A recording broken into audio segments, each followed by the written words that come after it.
أشهد أن محمدًا رسول الله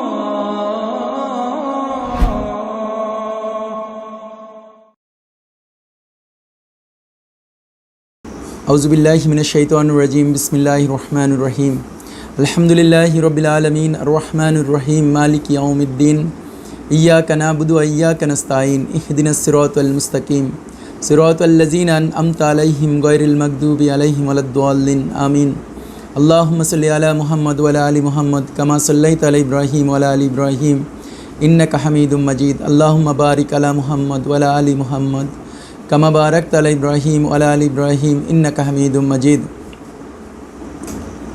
আসসালামু আলাইকুম ওয়া রাহমাতুল্লাহি ওয়া বারাকাতুহু। আমরা যে বিষয় নিয়ে কথা বলছিলাম যে ইয়াজুজ মাজুজ নিয়ে, তো আমরা এর মধ্যে যেহেতু দুইটা পর্বে আমরা যেটা কথা বলছিলাম যে ইয়াজুজ মাজুজ সম্পর্কে মানুষের প্রচলিত ধারণা কী সেটার উপরে আমরা একটু আলোকপাত করছিলাম। তারপরে ইয়াজুজ মাজুজের যে মূল যে শব্দটা জুজ, ওর উপর ভিত্তি করে ইয়াজুজ মাজুজের ব্যাখ্যাটা কী এটা মালয়েশিয়ান একজন স্কলারের আন্ডারস্ট্যান্ডিং থেকে আমরা শেয়ার করছিলাম। কোরআন ও হাদিসের আলোকে ইয়াজুজ মাজুজের পরিচিতি আমরা দিছিলাম।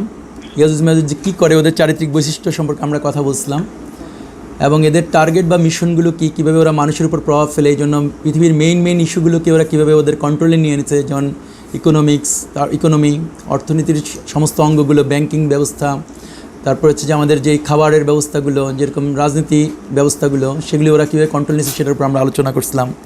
এবং গতবার আমরা বেসিক্যালি যেটা বলছিলাম সেটা হচ্ছে ফ্যাসাদ কী এবং কীভাবে এটা করে। কারণ ইয়াজুজ মাজুজের মেইন দায়িত্ব আল্লাহ ওদেরকে দিয়েছে যে ওরা পৃথিবীর মধ্যে ফ্যাসাদ করতে হবে। আল্লাহর সৃষ্টি নিয়ে কীভাবে ওরা ফ্যাসাদ করে সেই জিনিসটা আমরা আলোচনা করছিলাম গত পর্বে।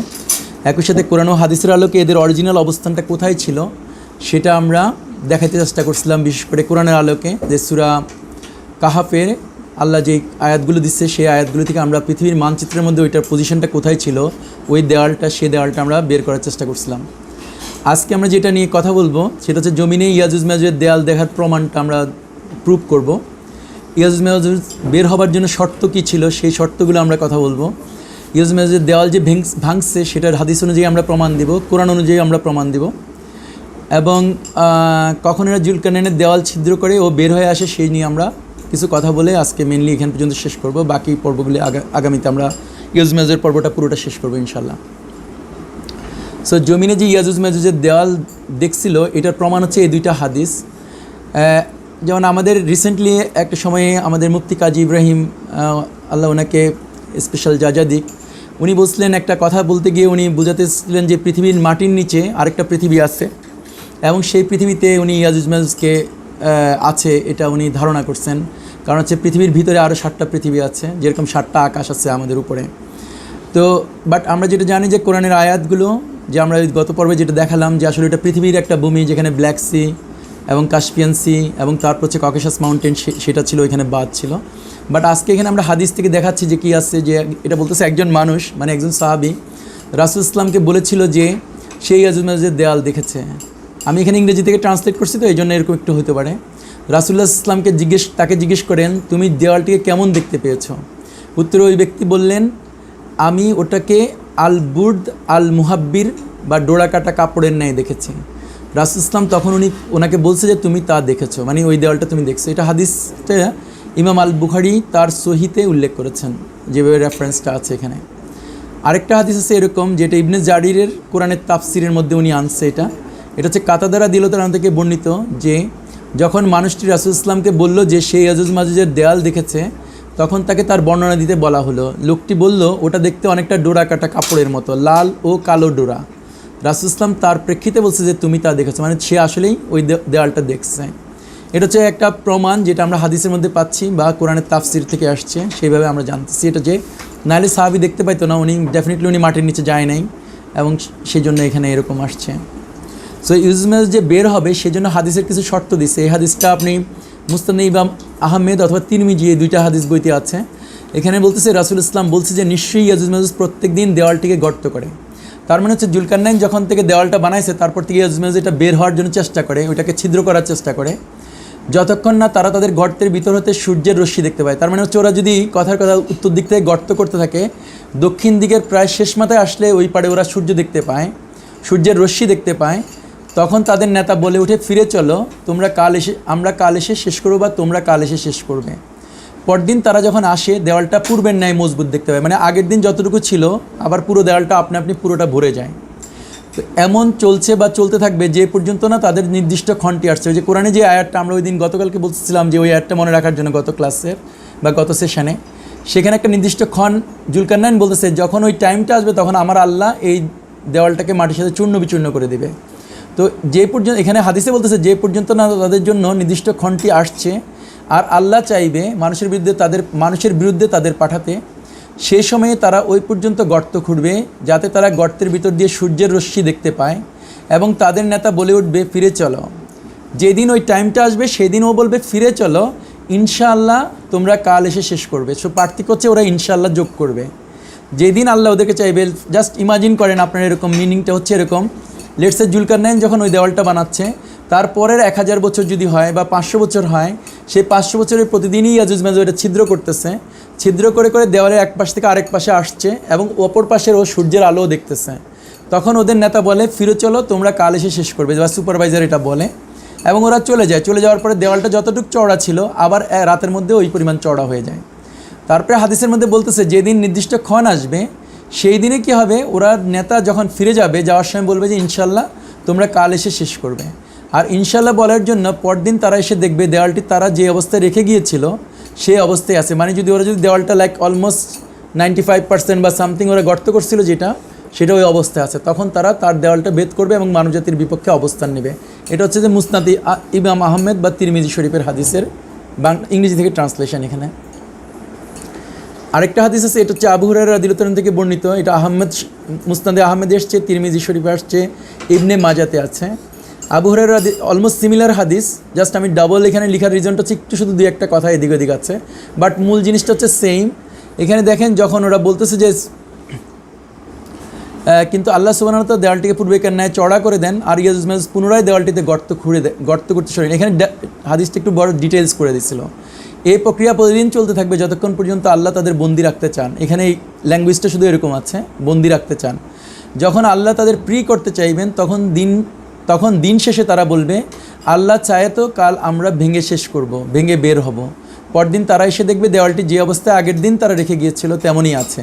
অবশেষে তারা দেওয়ালের অবশিষ্টাংশ ভাঙবে ও পৃথিবীতে তাদের উত্থান হবে। সো এখান থেকে আমরা যে জিনিসটা বুঝতেছি যে দেওয়াল ভাঙার মেইন যে সূত্র, দেওয়াল ভাঙার যে মেইন চাবিকাঠি, সেটা হচ্ছে যে তারা যেতদিন না ইনশাআল্লাহ বলবে ততদিন পর্যন্ত দেওয়াল ভাঙতে পারবে না। এই জন্য আমরা আগে দেখাইছিলাম যে ইয়াজুজ মাজুজ ইনশাআল্লাহ বলে।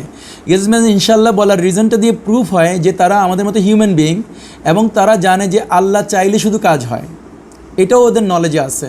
সো তারা আল্লাহকে স্বীকার করে, আল্লাহ সম্পর্কে তাদের নলেজ আছে, এবং যেহেতু তারা আল্লাহ সম্পর্কে নলেজ আছে সেহেতু আমরা জানি যে তারা হচ্ছে ইনসান। বাট আমরা আরেকটা হাদিস দিয়ে আমরা আগে বলছিলাম যে তারা আদম সন্তান। সো ইয়াজুজ মাজুজ দেওয়াল ভাঙছে, আমরা যে উপরে দুইটা কন্ডিশন দিলাম, সেই কন্ডিশনের ভিত্তিতে আমরা দেখি যে হাদিসের সাথে এখন চেক করে দেখি যে ওইটা হওয়া সম্ভব কিনা।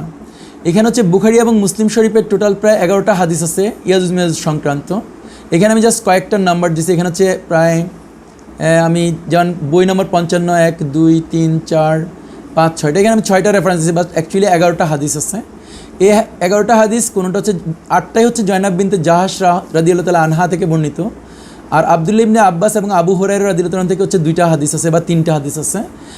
এবং ওনারা যে এই কথাগুলি বলছে হাদিসগুলির মূল জিস্ট হচ্ছে এটা যে ইয়াজুজ ও মাজুজের দেওয়ালে একটা পথ খোলা হয়েছে। হাদিসটার অনেকটা শুরুটা এরকম, জয়নাব রাদিয়াল্লাহু তাআলা আনহার ঘরে একদিন রাসূল ইসলাম ঘুমাচ্ছিলেন, আর হঠাৎ করে উনি ভয়ের মতো করে ওনার চেহারার মধ্যে ভীতি নিয়ে উনি জেগে উঠছেন। ওনার বলছে যে হাদিসে বলছে যে ওনার মুখটা লাল হয়ে গেছে এবং এটার মধ্যে ভীতির চেহারা ছিল। এবং উনি একে জয়নাব রাদিয়াল্লাহু তাআলা যখন জিজ্ঞেস করছে তখন উনি বলছে যে ও টু আরব, মানে আরবদের ধ্বংস, যে আজকে ইয়াজুজ মাজুজের দেওয়ালে ফাটল হয়েছে। আরেকটা হাদিসে বলছে দেওয়ালে গ্যাপ হয়েছে, আরেকটা হাদিসে আছে ছিদ্র হয়েছে। এবং তারপরে হাদিসগুলিতে আল্লাহ রাসূল সাল্লাল্লাহু আলাইহি ওয়াসাল্লাম এই 4টা সংখ্যা দিছে। কোনো হাদিসে বলছে 9 পরিমাণ ছিদ্র হয়েছে। এখানে আঙ্গুল দিয়ে দেখাইছে, যে সাহাবী থেকে রেওয়ায়েত সেই সাহাবীরা বুড়ো আঙ্গুল এবং তর্জনী দিয়ে ওনারা দেখাচ্ছে 9, 90, 10, 100 এই 4টা সংখ্যা বলছে। কিন্তু হাদিসে বলা হয়নি যে এই সাইজগুলো কি ইঞ্চি বা ফুট বা মিটার। সো যেমন একটা হাদিসে এই ধরনের, আমি এখানে একটা হাদিসকে জাস্ট কোট করছিলাম, এটা বুখারী থেকে। আবু হুরায়রা রাদিয়াল্লাহু তাআলা আনহু বর্ণিত রাসূল ইসলাম বলেছেন ইয়াজুজ মাজুজের দেওয়ালে একটা গর্ত খুলেছে। উহাইব রহমতুল্লাহ আলাইহি ইনি হচ্ছে উপরে রেওয়ায়াতকারী, 90 এর চিহ্ন অঙ্কন করলেন তার হাতে শাহাদাত ও বৃদ্ধাঙ্গুলি সংযোগ করে।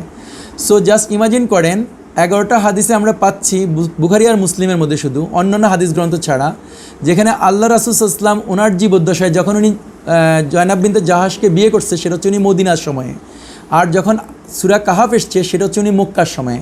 মক্কার সময় উনি বলতেছে যে জুলকারনাইন ওই দেওয়াল তৈরি করছে, তার মানে হচ্ছে রাসূল ইসলাম যেদিন দেওয়াল তুলছে এই গল্পটা বলতেছে বা এই কাহিনীটা ওদেরকে বলতেছে কোরআন থেকে, তার অনেক আগে জুলকারনাইন আলাইহিস সালাম ওই দেওয়ালটা বানাচ্ছে। দেন আল্লাহ রাসূল সাল্লাল্লাহু আলাইহি ওয়াসাল্লাম যদি বলতেছে যে তারা প্রতিদিন ওটা ছিদ্র করে এবং প্রতিদিন অপর পাশে সূর্য দেখে, তার মানে সেটা যদি 500 বছর আগে হয়, 500 বছর ধরে ওরা এই কাজ করতেছিল। আর এখানে জয়নাব বিনতে জাহাশকে বিয়ে করছে রাসূল ইসলাম মাদানী লাইফে, মাদানী সময়ে, এবং জয়নাব বিনতে জাহাশের ঘরে উনি যদি ছিলেন তাহলে এটা মাদানী সময়ের কোনো একটা শেষের দিকে, লাস্টের 3 ইয়ার্স 4 ইয়ার্সের কোনো এক সময়ে উনি এই হাদিসগুলি বর্ণনা করছে। যদি এই হাদিসগুলি ওইখানে আসে তার মানে হচ্ছে ওই সময়ে এসে দেওয়ালটা তো এর আগের দিন পর্যন্ত ছিদ্র হচ্ছিল, আবার ভরে যাচ্ছিল। রাসূল ইসলাম তখন বলতেছিল না যে ছিদ্র হয়েছে 9, 90, 100, যেদিন এটা বলছে তার আগের দিন, তার মানে ইনশাল্লাহ বলার কারণে আজকে সকালবেলা বা দুপুরবেলা যখন উনি ঘুমাচ্ছে জয়নাব রাদিয়াল্লাহু আনহার ঘরে, তখন হচ্ছে এই সিচুয়েশন হচ্ছে। আমি দিনের বেলায় বলার রিজনটা হচ্ছে এটা যে জয়নাব রাদিয়াল্লাহু আনহা বলছে ওনার চেহারা লাল হয়েছে, রাতের বেলা হলে লাল দেখাটার কোনো সুযোগ ছিল না, ওই সময়ের আমলে যেরকম সিস্টেম ছিল লাইটিংয়ের। সো দিনের বেলা হওয়ার কথা এবং হাদিসটা ওইভাবেই রিফ্লেক্ট করে। সো সেই জন্য বলতেছি দিনের বেলা যদি এটা হচ্ছে তাহলে ওই দিন দিনের বেলা কোনো এক সময় ওই দেওয়ালটা ছিদ্র হয়েছে।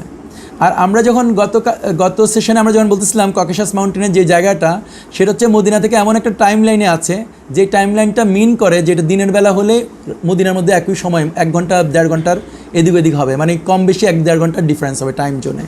সো ওইখানে যদি ছিদ্র হয়েছে রাসূল ইসলাম এখানে জেগে উঠছে এবং উনি ছিদ্রটা দেখতেছে, সামথিং লাইক দ্যাট। সো ইয়াজমেজ দেওয়াল যে ভেঙছে এটা হাদিস অনুযায়ী আমরা প্রমাণ করতে পারি। এখান থেকে কয়েকটা প্রশ্ন আমি জাস্ট এখানে আপনাদেরকে দেখাচ্ছি যে সাহাবীরা রাদিয়াল্লাহু জুলকারনাইন আলাইহিস সালামের ডোরা কাটা দেওয়াল দেখেছেন এবং রাসূল ইসলাম তা সার্টিফাই করছেন। এর মানে হচ্ছে রাসূল ইসলামের সময় কেউ এটা অক্ষত দেখেছে, এটা থাকলে এখনও দেখা সম্ভব ছিল।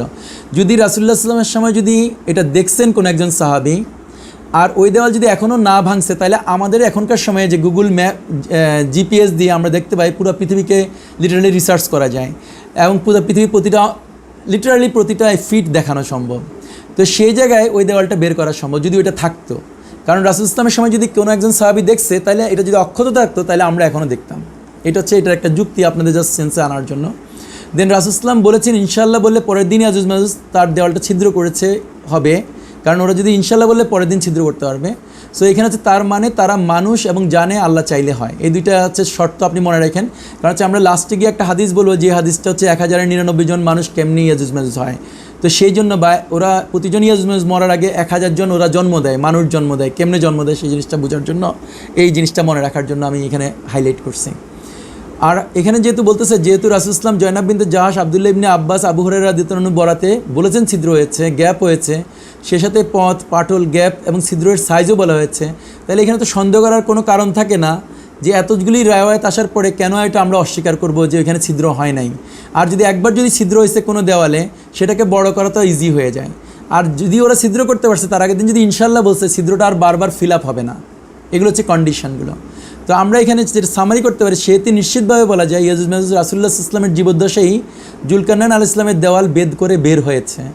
আর তাই গ্র্যাজুয়ালি তারা 1400 বছর ধরে ক্রমান্বয়ে পৃথিবীময় খাবার হতে শুরু করে মানুষের পারিবারিক, সামাজিক, ধর্মীয় বিষয়াদি সর্বত্র ফ্যাসাদ তথা আল্লাহর সমস্ত রকম সৃষ্টিকে বিকৃত করতে সক্ষম হয়েছে, যেটা আমরা গত ক্লাসে বলছিলাম বা গত সেশনে বলছিলাম।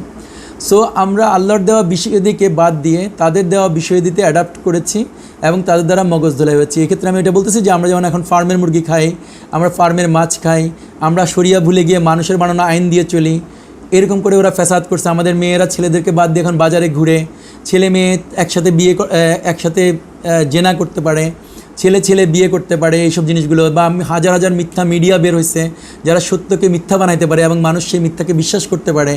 এই ধরনের জিনিসগুলো হইতে পারছে বিকজ ইয়াজুজ মাজুজ সবগুলি জিনিসের মধ্যে ফ্যাসাদ করছে, সত্যের মধ্যেও ফ্যাসাদ করছে।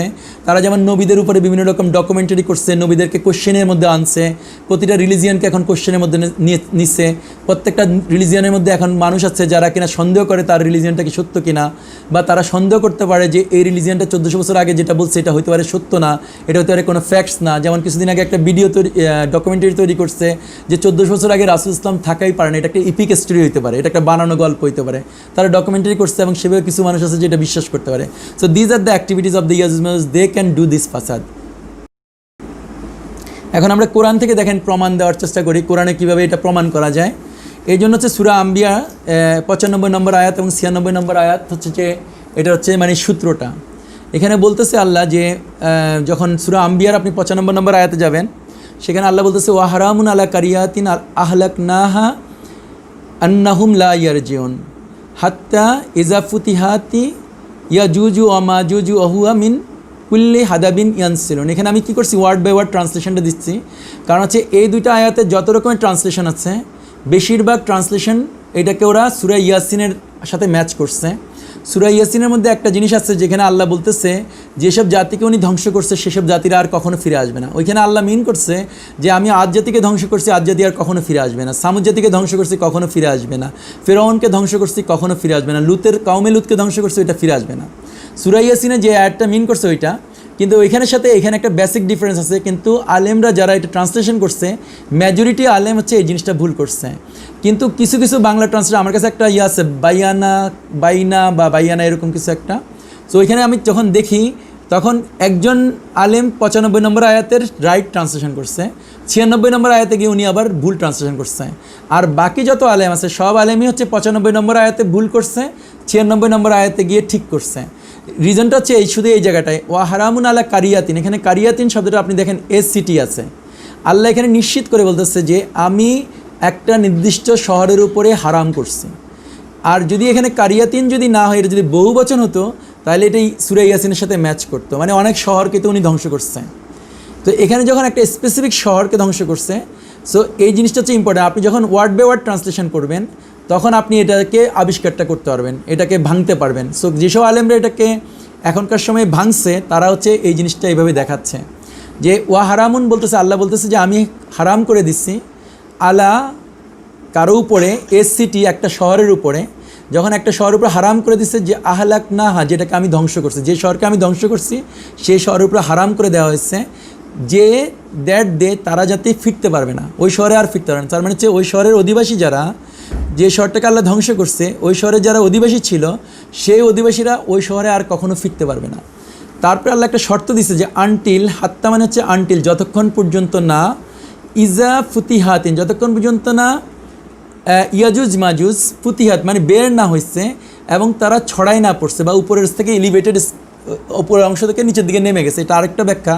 এই যে হাদাবিনিয়ান সেরুন মানে হচ্ছে আরেকটা অর্থ হতে পারে এরকম যে সব কিছু যারা দায়িত্বশীল পজিশনগুলো, সব কিছুর উপরের পজিশনগুলো যেন ওরা হোল্ড করবে, যতক্ষণ তো ওরা কন্ট্রোল না নেবে। মানে উপরের পজিশন বলতে লেটসে ওরা হচ্ছে মেইন ইন্টেলেকচুয়ালি ক্যাপাবল লোক, যারা মিডিয়াকে কন্ট্রোল করতে পারে, তারা ব্যাংকিং সেক্টরকে কন্ট্রোল করতে পারে, ইকোনমিকে কন্ট্রোল করতে পারে, এগ্রিকালচারকে কন্ট্রোল করতে পারে, গভর্নমেন্টকে কন্ট্রোল করতে পারবে। যতক্ষণ পর্যন্ত ওরা ওই কন্ট্রোল না নিতে পারবে ততক্ষণ পর্যন্ত ওই শহরের অধিবাসীরা ওই শহরে আর ফিরতে পারবে না। এটা হচ্ছে যে এটার এই দুইটা আয়াতের মিনিং। তো আমি এখানে দেখেন কয়েকটা অর্থ আমি এখানে দিছি। যেমন একটা অর্থ এখান থেকে আমি দেখাচ্ছি যে আর আমি যে জনপদকে ধ্বংস করেছি তার সম্পর্কে নিষেধাজ্ঞা রয়েছে যে তার অধিবাসীবৃন্দ ফিরে আসবে না, যে পর্যন্ত না ইয়াজুজ মাজুজকে বন্ধনমুক্ত করে দেওয়া হবে এবং তারা প্রত্যেক উঁচু ভূমি হতে দ্রুত ছুটে আসবে। এটা হচ্ছে একজনের ট্রান্সলেশন, একজন আলেমের ট্রান্সলেশন।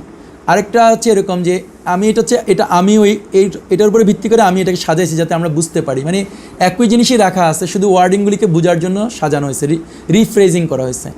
ধ্বংস করেছি এমন একটি শহরবাসীর উপর, ধ্বংস করেছি এমন একটি শহরবাসীর উপর এই মর্মে নিষেধাজ্ঞা রয়েছে যে তারা ফিরে আসবে না যতক্ষণ পর্যন্ত না ইয়াজুজ মাজুজ মুক্ত হবে এবং উপর থেকে দিয়ে আসবে, বা প্রতিটা পজিশনের প্রতিটা সেক্টরের তারা কন্ট্রোল তাদের কাছে নেবে, এরকম বলা যায় আর কি।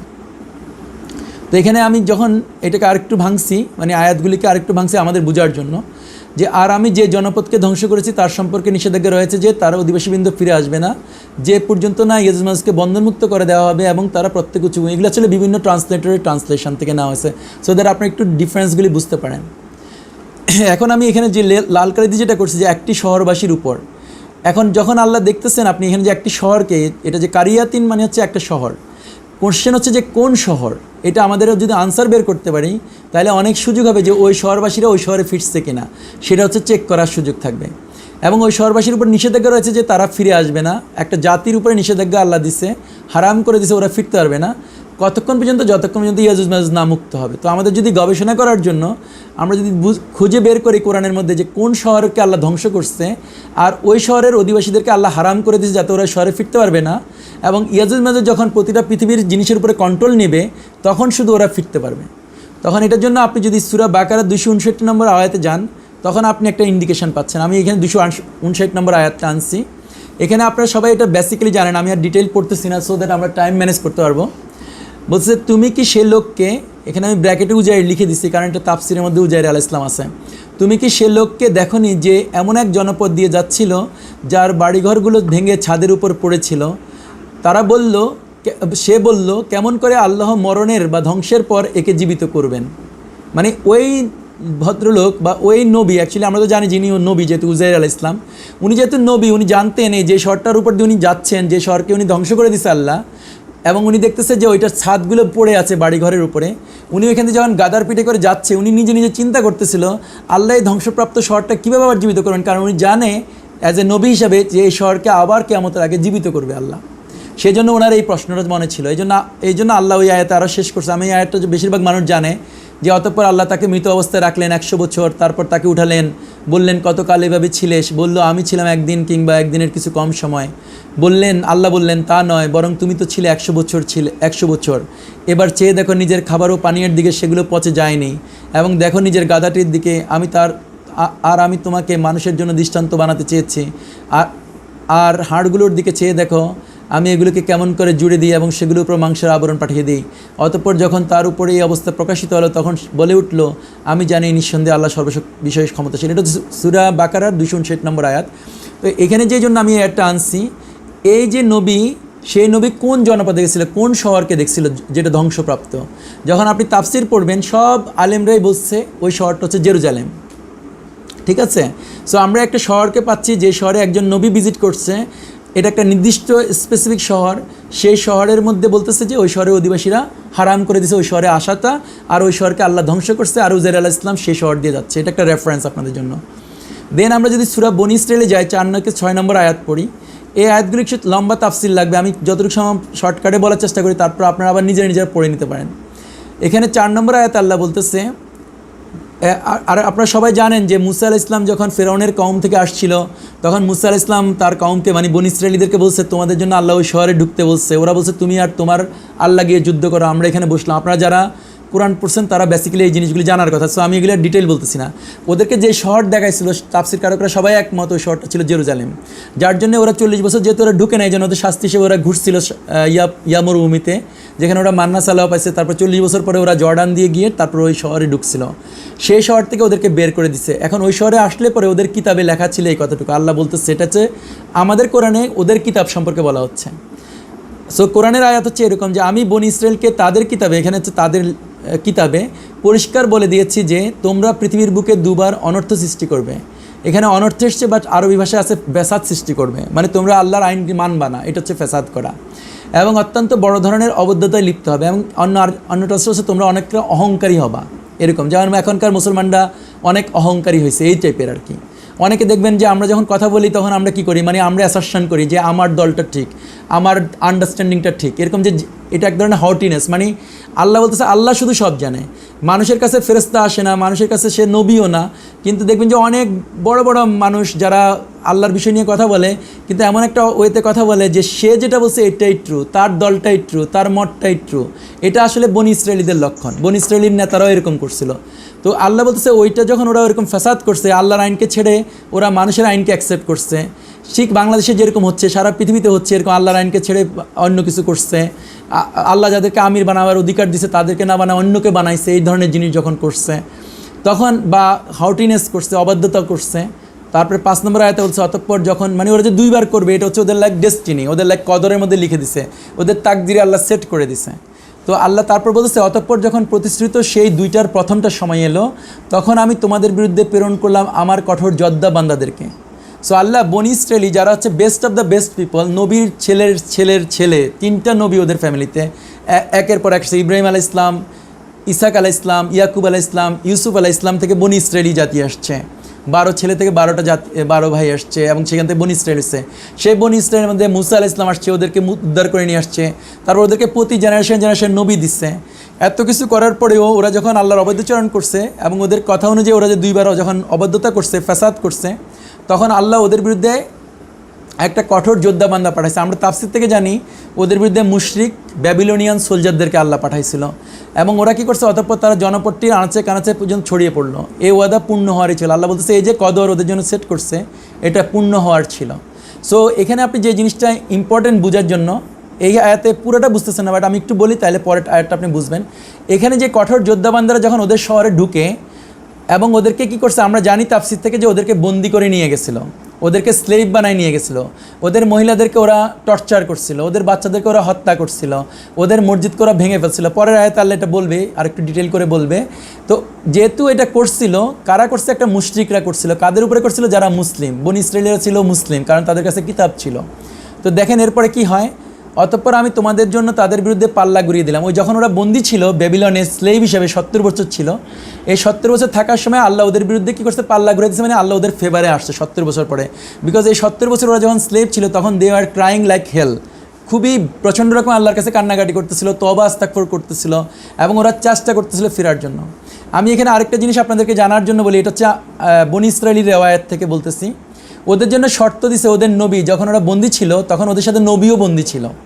সেই নবীর কাছে আল্লাহর মেসেজ পাঠাইছে যে ওদের হচ্ছে মেইন দায়িত্ব হচ্ছে এই বন্দিদশা থেকে মুক্তির জন্য আল্লাহর কাছে দোয়া করা, যাতে ওরা আবার জেরুজালেমে ফিরতে পারে এবং যেই ধ্বংসপ্রাপ্ত শহরে ফিরতে পারে, ফিরে ওইখানে যাতে কিনা ওরা যে সুলাইমান আলাইহিস সালাম যে এই মন্দিরটা করছে, যেটাকে বলে হাইকেল অফ সুলাইমানিয়া বলে, সেই সুলাইমান টেম্পল যারা ওরা বানাবে এবং ওরা 12 জন নকিব নিযুক্ত করবে এবং শরিয়া অনুযায়ী ওরা 12 জন নকিব 12টা ট্রাইবকে চালাবে। এটা ছিল ওদের জন্য প্রমিস করতেছে আল্লাহর কাছে। এবং ওরা ওইখানে যখন সুলাইমান টেম্পল বানাবে তখন ওরা আবার পুনরায় কোরবানি চালু করবে। এগুলি ছিল ওদের নবী থেকে শর্ত ওদের জন্য। সো ওদের দিকে আল্লাহ এক পর্যায়ে 70 বছর পর আল্লাহ বলতেছে পাল্লা ঘুরিয়ে দিলে, মানে আল্লাহ ওদের পক্ষে আসছে, আবার আল্লাহ ওদের দোয়া কবুল করছে। তখন আল্লাহ কী করছে, ওদেরকে আবার প্রচুর ধন সম্পদ দিচ্ছে এবং ওদের জন্য যোদ্ধা সন্তান, পুত্র সন্তান, মানে ওদের জন্য যোদ্ধা দিয়ে সাহায্য করছে। মানে ওদের তখন থেকে ওদের অনেক প্রজেনি বেড়ছে। যেমন এখন আবার দেখেন ইহুদিদের প্রজেনি বাড়ে না, ইহুদিরা যতই চেষ্টা করে ওদের বংশবৃদ্ধি হয় না ওইভাবে। তো এই সময় আল্লাহ অনেক বংশবৃদ্ধি করছে এবং তোমাদেরকে জনসংখ্যার দিক দিয়ে একটা বিরাট বাহিনীতে পরিণত করলাম। তো 7 নম্বর আয়াতে দেখেন কি বলতেছে, বলতেছে যে তোমরা যদি ভালো করে, এটা হচ্ছে বনি ইসরায়েলিদেরকে জন্য একটা থ্রেট করতেছে এখানে, বা ওদেরকে নসিহা করতেছে আল্লাহ, তোমরা যদি ভালো করো, বনি ইসরায়েলদেরকে বলতেছে, তবে নিজেদেরই ভালো করবে, এবং যদি মন্দ করো তবে তাও নিজেদের জন্যেই। এরপরে আল্লাহ যে দ্বিতীয়, ওদের বলছে না ওদের জন্য 2টা কদর সেট করে দিয়েছে, তাকদির। এই জন্য এরপর বলতেছে যে এরপর যখন দ্বিতীয় সময়টি এলো তখন অন্য বান্দাদেরকে পাঠালাম, প্রেরণ করলাম।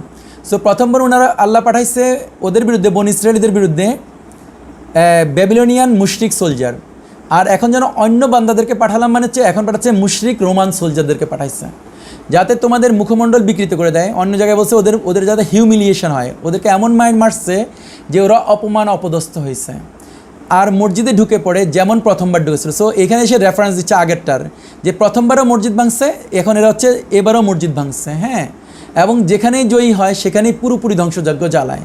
সো ওরা যে জায়গা পর্যন্ত যায়, ঘর বাড়ি, তারপরে ওদের যে মন্দির সুলাইমান টেম্পল, সব কিছু ওরা ভাঙছে। সো ওরা আসলে এই দ্বিতীয় ঘটনা আগে যেটা হয়েছিল, ব্যাবিলন থেকে ওরা ফিরে আসছে, ফিরে এসে ওরা সত্যি সত্যি কী করছে, সুলাইমান টেম্পল বানাইছিল, কোরবানি চালু করছিল, 12 জন নকিব নিযুক্ত করছিল এবং 12 নকিবের আন্ডারে 12 জন নকিবই ওদের তৌরাতের নিয়ম অনুযায়ী ওরা ওদের সমাধান করতেছিল, মানে শরীয়ত অনুযায়ী বিচার করতেছিল। এবং ওর মধ্যে কালের পরিক্রমায় ওদের মধ্যে জাকারিয়া আলাইহিস সালাম আসছিল, আর জাকারিয়া আলাইহিস সালাম যে ওই 12 জন নকিবের একজন নকিব ছিল।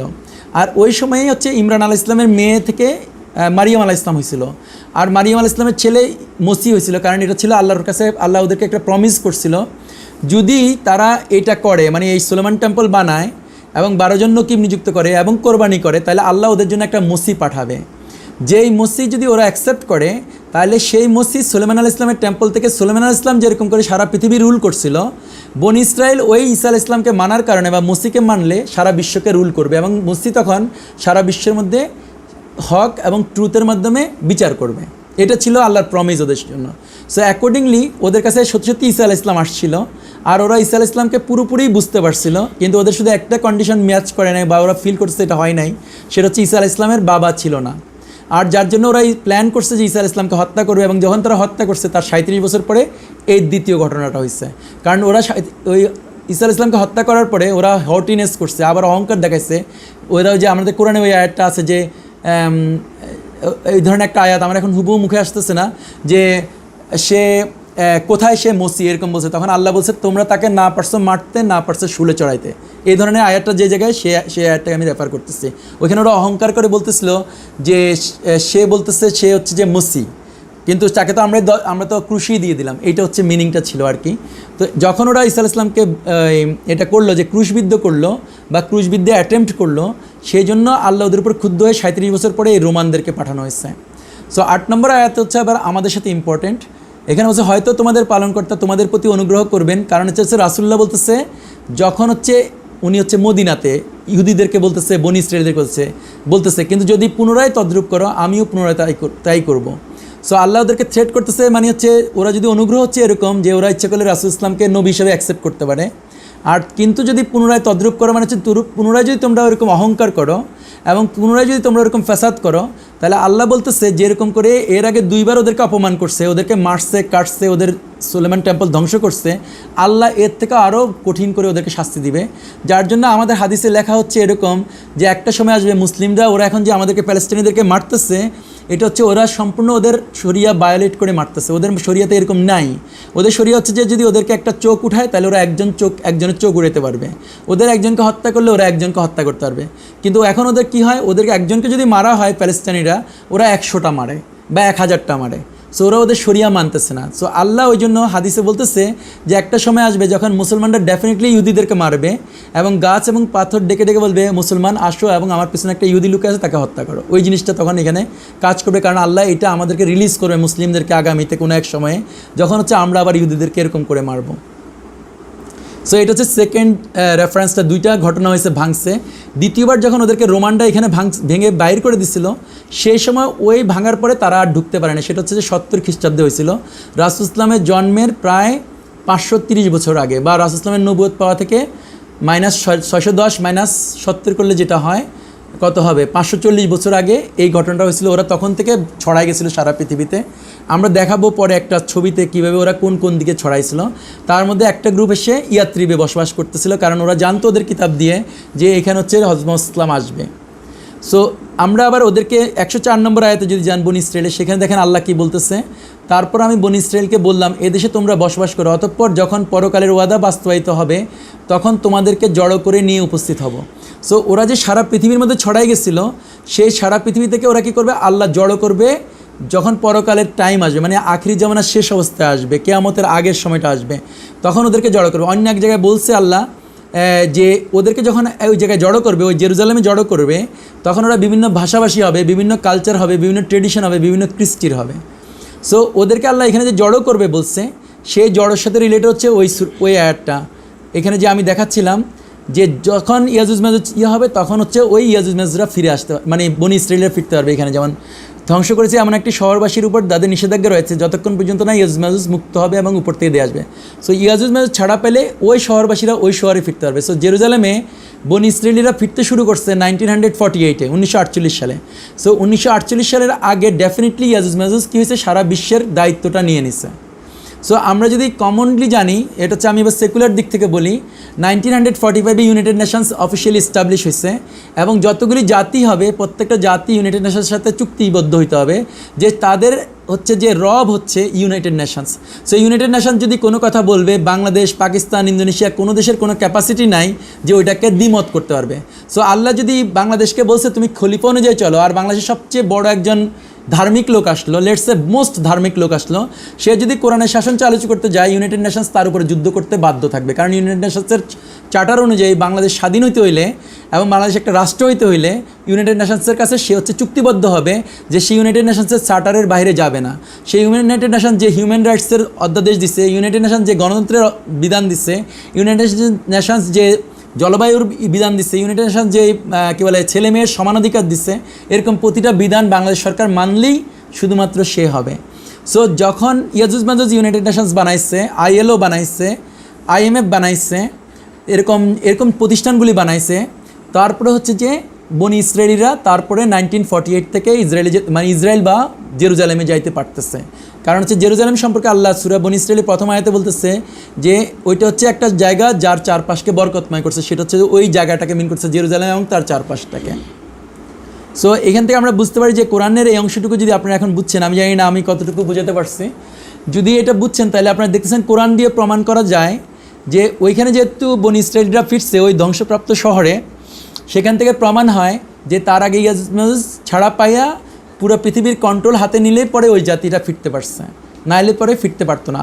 এটা কখনো একটা যেহেতু শহর, এটা যেহেতু অনেক শহর না, সেহেতু এই শহরটা ডেফিনেটলি জেরুজালেম হবে। অন্য কোনো শহর এরকম নাই যে শহরকে আল্লাহ ধ্বংস করলে ওই শহরবাসীদেরকে ফিরায় আনে, কারণ ওই শহর জেরুজালেম শহরটাকে দেওয়া হয়েছে বনি ইসরায়েলিদেরকে খাস, বনি ইসরায়েলিদেরকে জন্য মুসা আলাইহিস সালামের সময় এটা খাস দেওয়া আছে এইভাবে।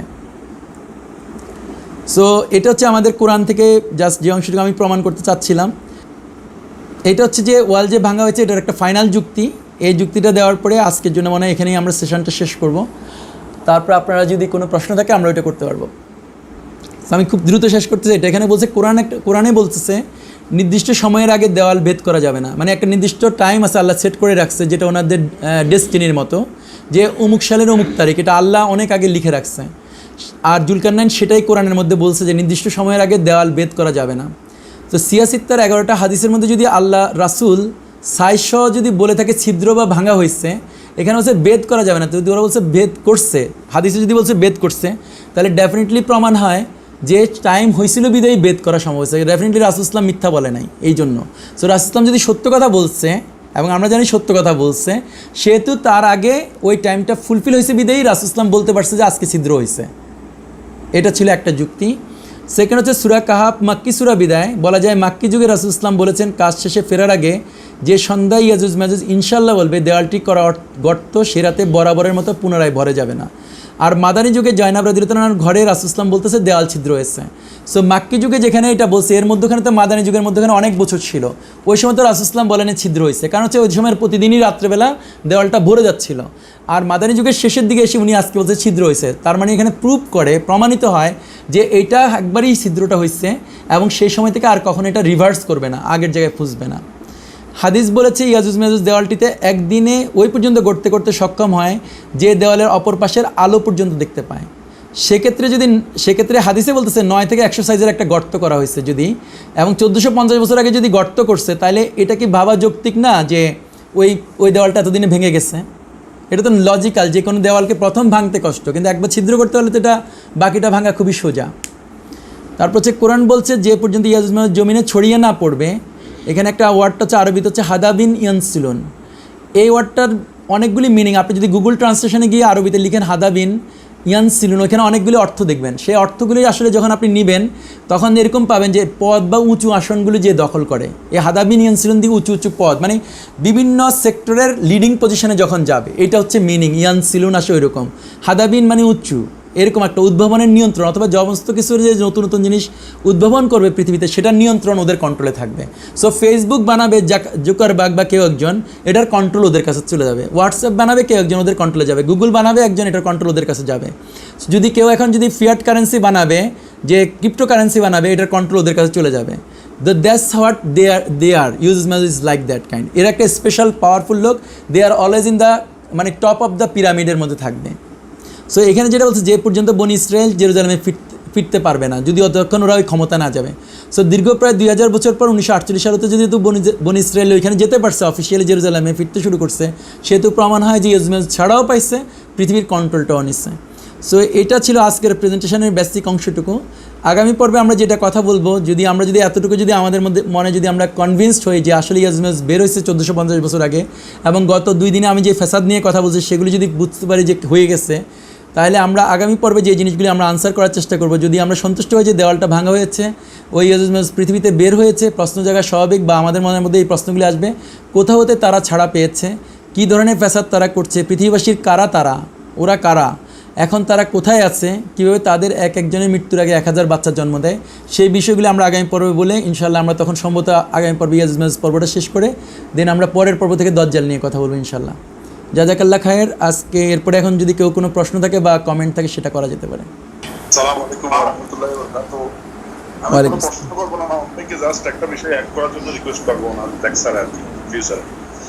ভাই ইয়াজুজ মাজুজ নিয়ে একটা চমৎকার একটা লজিক আছে আর কি, সেটা হচ্ছে ইয়াজুজ মাজুজকে যদি আপনার ঈসা আলাইহিস সালামের ওই সময় ওই যে পাহাড় থেকে আসবে তখনই ছেড়ে দেওয়া হয়, তাহলে একটি হাদিসের সাথে সাংঘর্ষিক হয়। সেটা হচ্ছে আল্লাহ তাআলা যখন আদম আলাইহিস সালামকে বলবে যে জান্নাতীদেরকে জান্নাতে এবং জাহান্নামীদেরকে জাহান্নামে পাঠিয়ে দেওয়ার জন্য, তখন আদম আলাইহিস সালাম জিজ্ঞেস করবে, হাদিসটা সবাই জানেন, আমি শর্ত বলতেছি, যে একজন হবে জান্নাতী, 99 জন হবে জাহান্নামী।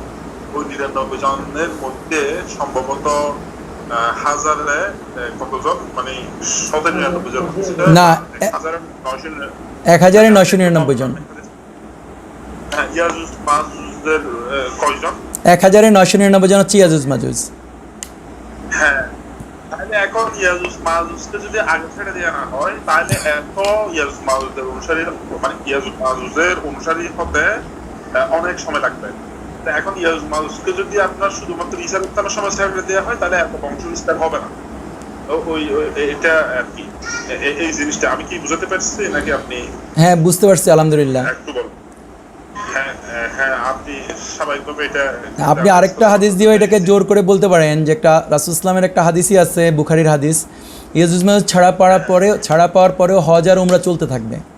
যেখানে আমাদেরকে বলা হয় যে ইয়াজুজ মাজুজ ছাড়া পাবে ঈসা আলাইহিস সালাম দাজ্জালকে হত্যা করার পরে, আর ইয়াজুজ মাজুজের ভয়ে ঈসা আলাইহিস সালাম তুর পাহাড়ের উপরে গিয়ে পালাবে এবং একটা গরুর মাথার দাম অনেক দিনার হবে। তাহলে ওই সময় যেহেতু ইয়াজুজ মাজুজ ছাড়া পাওয়ার পরে ঈসা আলাইহিস সালামের অবস্থা এটা হবে, তাহলে হজ আর উমরা চলতে থাকবে কেমনে? হজ তো বছরে একবার আসে, সো এটা তো মানে মেক সেন্স করে না। হজ আর উমরা চলতে থাকবে, ইয়াজুজ মাজুজ ছাড়া পাচ্ছে। রাসূল ইসলামের সময়ও গত 1400 বছর থেকে হজ আর উমরা চলতেও আছে, কোনো সমস্যা নাই, কিন্তু ওরা হজ আর উমরাকেও ফেসাদ করে দিছে। ওরা আগে আল্লাহ যখন ইব্রাহিম আলাইহিস সালামকে বলতেছিল যে তুমি ডাক দাও, ঘর বানাবার পর, কাবা ঘর বানাবার পরে আল্লাহ ইব্রাহিম আলাইহিস সালাম বলছে তুমি মানুষকে ডাক দাও, পৃথিবীর চতুর্কোণা থেকে মানুষ আসবে এই ঘরকে তাওয়াফ করার জন্য। ইব্রাহিম আলাইহিস সালাম বলছে যে ইয়ার আল্লাহ, আমি যদি ডাক দিই ওরা শুনবে কেন? আল্লাহ বলছে তুমি ডাক দাও, আনার দায়িত্ব আমার। এই ধরনের আয়াতটা আমি আমার ভাষায় বললাম। তো কিন্তু এটা ছিল আল্লাহ যে শর্ত দিছে, সে শর্ত অনুযায়ী হজে মানুষ যাওয়ার কথা ছিল। তার বডিগতভাবে সে সামর্থ্যবান হবে, তারপরে সে হচ্ছে যে তার টাকা থাকবে, তার ফ্যামিলির টাকা থাকবে, সে যাতায়াত ভাতা থাকবে, এটসেট্রা। কিন্তু আমরা দেখতেছি ইয়াজুজ মাজুজ এখানে কী করছে, ফ্যাসাদ করছে এরকম যে আমার টাকা আছে, আমার শক্তি সামর্থ্য আছে, এভরিথিং ফাইন, কিন্তু আমাকে ভিসা দেয় না, এই জন্য আমি যেতে পারি না। এখন ভিসার যে বিধান, মানে আল্লাহ পারমিশন দিলে হবে না, আমাকে আরেকটা সরকার পারমিশন দিতে হবে। সো এটা তো ছিল গত প্রায় 20-30 বছর থেকে পারমিশন নিতে হতো আমাকে সৌদি গভর্নমেন্ট থেকে। এখন আবার নতুন করে বাংলাদেশ সরকারও এখন পারমিশন নিতে হবে। বাংলাদেশ সরকার বলে কি আগে তুমি আমার সাথে রেজিস্ট্রেশন করবা, আমি তারপরে ঘুষ খেয়ে কাকে 1 নম্বর আর কাকে 3 নম্বর 5 নম্বর করবো সেটা করবো। সো আমাকে এখন 2 জায়গা থেকে পারমিশন, 2টা গড থেকে পারমিশন নেওয়ার পরে আল্লাহর কাছে যেতে হয়। তো এই ধরনের জিনিসগুলো হচ্ছে ইয়াজুজ মাজুজ করছে, পাসপোর্ট, ভিসা, তারপরে একবার নিয়ম করছে যেমন আমি যদি যাইতে হবে তাহলে আমাকে একটা হারাম ইনজেকশন দিয়ে যেতে হবে। তো দিজ আর দ্য ফ্যাসাদ অফ দ্য ইয়াজুজ মাজুজ। এটা ইয়াজুজ মাজুজ না হলে আমরা কখনো এই ফ্যাসাদে পড়তাম না। সো ইয়াজুজ মাজুজ কি হজকেও ফ্যাসাদ করে দিচ্ছে এরকম।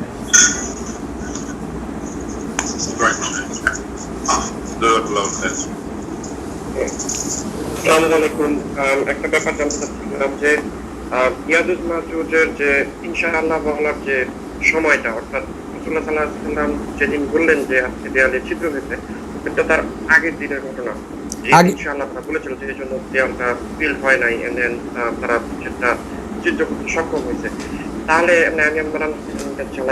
তাহলে কি ব্যাপারটা এই দাঁড়াচ্ছে যে ইয়াজুজ মাজুজ যাদেরকে অরিজিনাল ইয়াজুজ মাজুজ খাজারিয়ান ধরা হয়, এরা তাহলে তার আগেই ইহুদিতে পরিণত হয়েছে, অর্থাৎ তারা সেই ধর্মে কনভার্ট হয়েছে? ব্যাপারটা কি আসলে না, ওরা ইহুদি ধর্মে তখন কনভার্ট হয় না। আমরা আগামী পর্বে এটা বুঝতে পারবো, যদি খাজারিয়ানদের লাইফ স্টোরিটা আমরা পড়ি, হিস্ট্রি পড়ি, তাহলে আমরা জানবো যে ওরা কখন ইহুদি ধর্ম কনভার্ট হয়েছে। কিন্তু এখানে যেটা প্রুভ করে যে দে নিউ অ্যাবাউট আল্লাহ, এবং এটা জানে যে তারা আল্লাহ চাইলে এটা হয়, এই 2টা জিনিস ওদের নলেজে আছে। সো ইনশাআল্লাহ যদি রাসূল ইসলাম বলতেছে ওরা জানে, এমনি আমরা অন্য জায়গা থেকে জানি যে নূহ আলাইহিস সালামের একটা ছেলে থেকে ইয়াজুজ মাজুজ আসছে, সেটা হচ্ছে আপনি ওল্ড টেস্টামেন্ট পড়লে এটা পাবেন।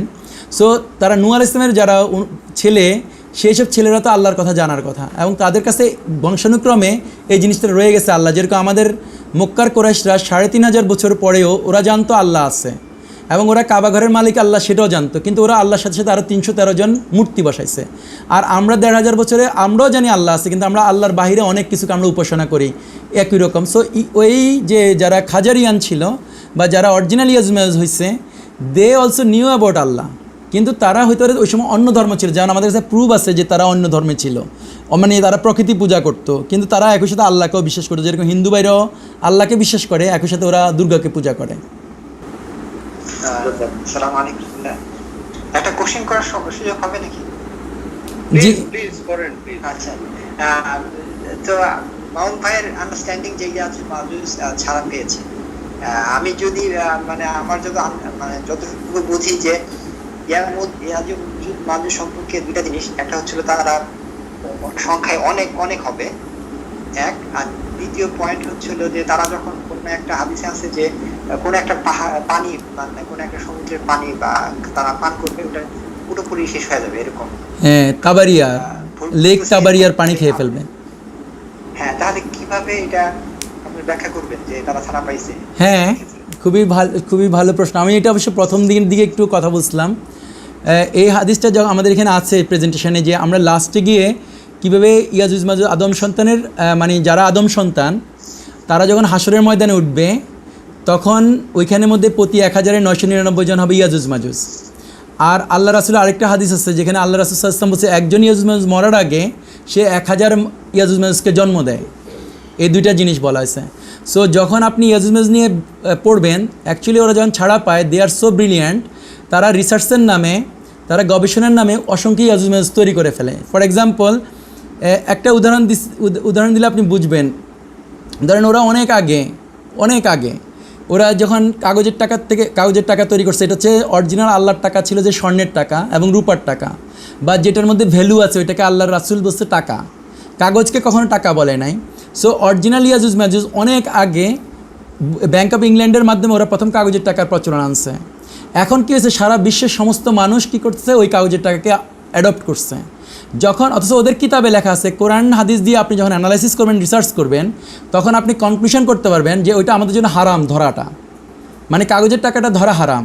সো কাগজের টাকা এখন আমরা অ্যাডপ্ট করতেছি, যখন আমরা ফ্যাসাদ করতেছি। কাগজের টাকা অ্যাডপ্ট করা মানে হচ্ছে আল্লাহ যে টাকা বানাইছে দিনার আর দিরহাম, বা রাসূল ইসলাম টাকা বানাইছে খেজুর, বার্লি, লবণ, এগুলিকে রাসূল ইসলাম টাকা বানাইছে, যেটার মধ্যে ইন্ট্রিনসিক ভ্যালু ওর ভিতরে আছে। সেটার বাইরে গিয়ে আমরা যখন কাগজের টাকাকে অ্যাডপ্ট করছি, সো আমরা আসলে ইয়াজুজ মাজুজের কপি করছি। তারপর আরেকটা উদাহরণ দেই, যে মানে আমরা যারা গ্রহণ করছি সারা বিশ্বের মানুষ, লেটস সে 99.99%, হাদিস অনুযায়ী হচ্ছে 0.01% হচ্ছে যে বাকিরা থাকবে আর কি। সো একই রকম যে ইয়াজুজ মাজুজ বানাচ্ছে গণতন্ত্র, ইয়াজুজ মাজুজ বানাচ্ছে যে আল্লাহর ছিল যে খিলাফা, আল্লাহর ছিল যে শরিয়া ভিত্তিক খিলাফা ছিল, এটা সিস্টেম। কিন্তু ইয়াজুজ মাজুজ বলছে যে না, গণতন্ত্র লাগবে অথবা সমাজতন্ত্র, এই দুইটা জিনিস ওরা আনছে। ইয়াজুজ মাজুজ অলওয়েজ দুইটা সাইড থেকে কথা বলে, আইদার গণতন্ত্র নাও অথবা সমাজতন্ত্র নাও। যখন ওরা বলে আমরা কি করছি, মুসলিমরা, খ্রিশ্চানরা, ইহুদিরা, তারা কমিউনিজম আর ডেমোক্রেসি বা ক্যাপিটালিজম নিয়ে আর্গুমেন্ট দেওয়া শুরু করছে। ক্যাপিটালিজম কমিউনিজম আর্গুমেন্ট দিচ্ছে, এর মধ্যে এখানে ইসলামটা গায়েব হয়ে গেছে, ইসলাম আর আলোচনা ছিল না। সো আমরা কি করছি, আইদার আমরা ক্যাপিটালিজম অ্যাকসেপ্ট করে আমরা ইয়াজুজ মাজুজ হয়েছি, আমাদের মধ্যে যারা আবার কমিউনিজম অ্যাকসেপ্ট করছে তারাও ইয়াজুজ মাজুজে পরিণত হয়েছে। আবার এরকম একই কথা চিন্তা করেন আপনি, যেমন আমরা যদি হাইব্রিড যে মাছ করে বা ওই যে জেনেটিক্যালি মডিফাইড যে ফুডগুলো হয়, যখন ওরা একজন বানাচ্ছে, এটা ইয়াজুজ মাজুজ বানাচ্ছে ওদের ল্যাবরেটরিতে, then we all accepted it. বাংলাদেশে হাজার বিলিয়ন টাকা আসছে, হাজার বিলিয়ন আসছে, মুরগির ডিম ওইটা সেটা আসছে। এখন গ্রামগঞ্জ সব জায়গায় আমরা ব্রয়লার মুরগি খাচ্ছি অথবা আমরা ওইটা খাচ্ছি। যখন খাচ্ছি আমরা অ্যাডপ্ট করছি, আমরা আল্লাহর মুরগি আর খাই না, আল্লাহ যেই মুরগি আছে। এখন আমাদেরকে ওই যে এটা কোশ্চেনটা অনেকে করে যে ওইটা তো আল্লাহ আমাদেরকে ব্রেইন দিছে, সো আমরা ইনভেনশন করছি। কিন্তু তখন আপনাকে গত সেশনে আমি এটা বলছিলাম যে আল্লাহ বলছে আল্লাহর সৃষ্টিকে কখনও আপনি চেঞ্জ করতে পারবেন না, পরিবর্তন করতে পারবেন না। সো আল্লাহ যদি শরিয়া দিছে চোরের হাত কাটতেই হবে, হাত কাটা, আমি যদি মানুষের বানানো আইন দিয়ে বলছি চোরের হাত কাটতে হবে না, তখন হচ্ছে আমি ইয়াজুজ মাজুজে পরিণত হচ্ছি। আমি যদি আল্লাহ বলছে তুমি স্লো মোশনে এই মুরগি খাও, কিন্তু সেই মুরগি দরকার একটা ডিমকে 4 টুকরা করে 4 ছেলে খাবে, বা তোমার বাচ্চা 4টা বাচ্চাকে 4 টুকরা করে দেবে, একটা ডিমই খাও। কিন্তু আমরা বলতেছি না, এক ছেলেকে এখন দুইটা করে লেয়ার মুরগির ডিম খাওয়াচ্ছে। সো আমরা আসলে ওইটা অ্যাডপ্ট করতেছি। ইয়াজুজ মাজুজের এভরি রুলস রেগুলেশন, এভরি ডাইমেনশনে যা করে সেটাই আমরা অ্যাকসেপ্ট করতেছি। সো এইভাবে হচ্ছে আমরা হাজার কোটি মানুষ বিকেম দ্য ইয়াজুজ মাজুজ। সো ওদের ইয়াজুজ মাজুজ একজন মরার আগে সে 1000কে করা মানে হচ্ছে এটাকে রূপক অর্থে, যে আসলে তাকে 1000 লোক ফলো করে। সে যদি একটা কনসেপ্ট দিল, যেমন রিসেন্ট সময়ে কনসেপ্ট দিছে করোনার কনসেপ্ট, হাজার হাজার লক্ষ লক্ষ লোক করোনাকে ওইভাবে নিয়ে গেছে এবং তারা রাসূল ইসলামের হাদিসটাকে ওরা ফেলে দিছে ডাস্টবিনে। বলছে যে রাসূল ইসলাম যখন বলছে যে লা আদোয়া, ওরা আর এটা বিশ্বাসই করে না, কেউ আর নাই পৃথিবীতে বিশ্বাস করার জন্য লা আদোয়া। এত 1400 বছর ধরে আমরা মসজিদে নামাজ পড়তেছিলাম, হেপাটাইটিস বি, টিবি, যক্ষা, যত রকমের সংক্রামক রোগ আছে সব রকমের রুগী এতদিন মসজিদে আসতেছিল এবং পাশে পাশে গায়ে গায়ে লেগে দাঁড়াচ্ছিল। সংক্রামক রোগের জন্য এতদিন কোনোদিন 3 ফিটের দূরত্ব ছিল না। অল অফ এ সাডেন যখন ইয়াজুজ মাজুজ বলছে যে WHO-র মাধ্যমে বলছে, কারণ ওইটাও একটা ওদের সংগঠন, সো ওইখান থেকে বলছে যে 3 ফিট দূরে দাঁড়ালে আর সংক্রামক হবে না। সো আমরা সবাই, আমাদের হুজুরেরা সবাই 3 ফিট দাঁড়ায় গেছে। এখন যখন লকডাউন উঠে গেছে এখনও 3 ফিট দূরে থাকতেছে। এই ধরনের করে আমরা অ্যাডপ্ট করে ফেলছি ইয়াজুজ মাজুজ এবং আমরা 1000 হয়ে গেছি। আমি জানি না আমি বুঝতে পারছি কিনা, যা জায়গার লেখায়। আসসালামু আলাইকুম। ওয়ালাইকুম আসসালাম। আচ্ছা মামা, এই যে ট্রিটমেন্ট, মানে জেনারেল যে ট্রিটমেন্ট, বিকৃতি ছাড়া যদি নর্মাল কোনো ট্রিটমেন্ট, এগুলো ধরেন একজনকে ডেঙ্গু জ্বর আক্রান্ত অথবা হইতে পারে যে কাউকে সাপে কামড় দিচ্ছে, এটার যে ট্রিটমেন্টগুলো আছে এই ট্রিটমেন্টগুলো কি সেই একই সিস্টেমের অন্তর্ভুক্ত হবে নাকি এগুলা গ্রহণ করা যাবে? আমরা ট্রিটমেন্ট বলতে আমাদের জন্য রাসূল ইসলাম গাইডলাইন্স দিচ্ছে, কোরআনেও গাইডলাইন আছে যে কোরআন বলতেছে কোরআন হচ্ছে শিফা, রাসূল ইসলাম বলছে মধু শিফা, রাসূল ইসলাম বলছে দোয়াগুলো শিফা, সাপে কাটলে ওইটার জন্য দোয়া আছে, চোখে নষ্ট হলে দেওয়া আছে। যতক্ষণ পর্যন্ত আমরা কোরআনের হাদিসের ভিত্তিতে থাকবো ততক্ষণ পর্যন্ত আমরা ইয়াজুজ মাজুজকে ফলো করতেছি না, আমরা আর ফ্যাসাদ করতেছি না, মানে আল্লাহর সৃষ্টি নিয়ে ফ্যাসাদ করতেছি না। কিন্তু ইয়াজুজ মাজুজ যখন সাপের বিষ দিয়ে ওষুধ বানাবে, শুকরের চর্বি দিয়ে ক্যাপসুলকে কোটেড করবে, বা স্যালাইনের মধ্যে বিভিন্ন রকম হারাম ইনগ্রিডিয়েন্টস দিবে, তখন আমরা ওইটা অ্যাডপ্ট করলে দেন আমরা হবো ইয়াজুজ মাজুজ। কিন্তু আমরা যদি এটা অ্যাডপ্ট না করি, আমরা যদি হালালের মধ্যে থাকি, হালাল ইনগ্রিডিয়েন্টসের মধ্যে থাকি, আমরা যদি ধরেন ওই জাইতুনের তেল দিয়ে ওইটার সাথে ওইটা মিক্স করে ক্যাপসুল বানাই এবং ওইটা হালাল ইনগ্রিডিয়েন্টস, তাহলে আমরা এটা ক্রস করবো না। সো সাপে কাটা বলেন বা একটুকে যে যত রকমের জিনিস আছে সেগুলি যদি অ্যাজ লং অ্যাজ আমরা কোরআন হাদিসের চৌহদ্দির মধ্যে থাকবো, then we are Muslim, we are not the follower of the ইয়াজুজ মাজুজ, অথবা আমাদেরকে রিপ্লিকেট হলাম না। আর যদি আমরা কোনো কারণে ওইটা করি তাহলে হচ্ছে আমরা ইয়াজুজ মাজুজের আওতায় আসবো, আমরা ফ্যাসাদ করবো আর কি। আসলে ইয়াজুজ মাজুজের আওতায় আসা মানে হচ্ছে ফ্যাসাদ করবো। আল্লাহ বলতেছে যে ইয়াজুজ মাজুজ ফ্যাসাদ করে, আল্লাহর সৃষ্টিকে বিকৃত করে, এডিশন করে, আল্লাহর সৃষ্টি থেকে সাবট্রাকশন করে, আমরা যেন ওইটা অ্যাডপ্ট করবো না। সো যদি ইয়াজুজ মাজুজ যদি টেস্ট টিউব বেবি করতেছে ফর এক্সাম্পল, আমরা যেন ওইটা করতে যাব না ফর এক্সাম্পল, বা etcetera think about anything and everything. যা কিছু দেখবেন যে in the name of development, in the name of science তারা আমাদেরকে এগুলি দিচ্ছে, actually they are harming our ইমান, হার্মিং আওয়ার আল্লাহর যে অথরিটি, সেই অথরিটিকে চ্যালেঞ্জ করতেছে ইন এভরি সিঙ্গেল ওয়েতে। যেটা পানি খায়, মানে যদি ইয়াজুজ মাজুজ যদি পানি ও সরি, ওইটা হচ্ছে যে লেক তাবারিয়া বলে, ওইটাকে লেক তাবারিয়া বা সি অফ গ্যালিলি বলে। এটা হচ্ছে জেরুজালেমের উত্তর দিকে, হ্যাঁ, জেরুজালেমের উত্তর পাশে লেক তাবারিয়া বা সি অফ গ্যালিলি বলে। এখানে ইয়াজুজ মাজুজ অনেক আগেই আসছে, যখন 1948 থেকে যখন ওরা আসতেছে, তখন আসার পর থেকে এটা ইরিগেশনে ওরা প্রচুর পানি ইউজ করে। ইয়াজুজ মাজুজের আরেকটা কাজ, আল্লাহ দেখবেন আমাদেরকে, আল্লাহ রাসূল সাল্লাল্লাহু আলাইহি ওয়াসাল্লাম বলছে, একটা হাদিস হচ্ছে এটা, আপনি যখন অজু করবেন তখন আপনি পানিকে 1 টুপির পরিমাণ পানি ইউজ করবেন। সো মুসলমানের ধর্ম ছিল যে সে অজু করতে গেলে সর্বোচ্চ পানির ইউটিলাইজেশনের ক্যাপাসিটি ছিল 1 টুপি পরিমাণ পানি ইউজ করবে। ইয়াজুজ মাজুজ যেটা করছে, প্রচুর পানি ইউটিলাইজেশন করে। সো ওরা এসে ওই লেক তাবারিয়ার পানি দিয়ে ওরা মরুভূমি, নাগেব ডেজার্ট বলে ইসরায়েলের মধ্যে, এটা নাগেব ডেজার্ট, সেখানে ওরা শস্যোদ্যান বানাইছে, ওইখানে হাজার হাজার রকমের ফুলের বাগান, অল কাইন্ডস অফ হার্বস ওরা তৈরি করছে, যেগুলি হচ্ছে কমপ্লিটলি পানির উপর নির্ভরশীল। ওইটাকে পানি ইউজ করতে করতে এরকম হয়েছে যে ওইটা যে জায়গাটা হলে পরে পানি আর রিভাইজ করবে না, মানে আবার উপরে উঠবে না, সেই জায়গাতে ওরা নিয়ে গেছিলো। এবং দাজ্জাল আসার আগে সেই জিনিসটা হয়েছিল, দাজ্জাল যখন ওইখানে পুষতেছে ওইরকম জায়গাগুলি আসার আগে। এখন হচ্ছে যে ওইটা আর ওই জায়গাটা কাউন্টেড না, মানে ইয়াজুজ মাজুজ ওইটা খেয়ে এমন একটা জায়গায় নিয়ে গেছিলো। আপনি যদি সি অফ গ্যালিলির পানির ওই যে ইসরায়েলের স্ট্যাটিস্টিক্স আছে ওয়েবসাইটে গিয়ে আপনি দেখতে পারবেন, সি অফ গ্যালিলির পানি একটা জায়গা আছে যে জায়গার নিচে গেলে এটা রিভার্স করবে না একটা সময় পর্যন্ত, সেই জায়গা পর্যন্ত অনেক আগে ওইটা নন রিভার্সিবল জায়গায় গেছে। তারপরে এখন ওরা আবার সায়েন্স দিয়ে আর্টিফিশিয়ালি এটা ইমপ্রুভ করতেছে, কারণ আসলে ওইটা দাজ্জাল ছাড়া পাওয়ার একটা শর্ত ছিল যে ওই লেক তাবারিয়ার পানি হচ্ছে যে আর ওই জায়গায় নামবে আর কি। ওই জন্যই ওই যখন আপনি যদি দাজ্জালের হাদিস আছে যে যেখানে তামিমাদ্দারির হাদিস, ওই হাদিস যদি আপনি পড়ে থাকেন মুসলিম শরীফে, ওইখানে দাজ্জাল প্রশ্ন করছিল যে লেক তাবারিয়ার পানির কী অবস্থা। রিজনটা ছিল ইয়াজুজ মাজুজ সে ওই পানিটা খেয়ে ফেলবে। খেয়ে ফেলা মানে হচ্ছে এখানে মুখ দিয়ে খাবে না, এটা হচ্ছে মানুষ ট্রান্সলেট করছে এরকম, আসলে ওরা মিন করছে ওরা পানি ইউজ করবে। আর ইয়াজুজ মাজুজ তারপরে যখন আমাদেরকে যে 4 তলা 50 তলা বিল্ডিং বানাচ্ছে এবং পানির জন্য প্রতিটা মসজিদে মসজিদে দেখবেন যে ইয়াজুজ মাজুজ দায়িত্ব হয়ে গেছে ইন দ্য নেম অফ চাষী কল্যাণ সমিতি, কাতার ফাউন্ডেশনকে দিয়ে ওরা প্রেশার দিয়ে প্রতিটা মসজিদের মধ্যে বাড়িতে গ্রামের মধ্যে পুকুর আছে, কিন্তু ওরা পুকুরের পানিতে অজু করতে দিবে না, ওরা ওইখানে আবার পাইপ বসাই দিছে। আমি জানি না আপনি যদি রিসেন্ট সময়ে বাংলাদেশে এসে থাকেন দেখবেন যে প্রতিটা মসজিদে মসজিদে হচ্ছে অজুখানা বানাই দিছে।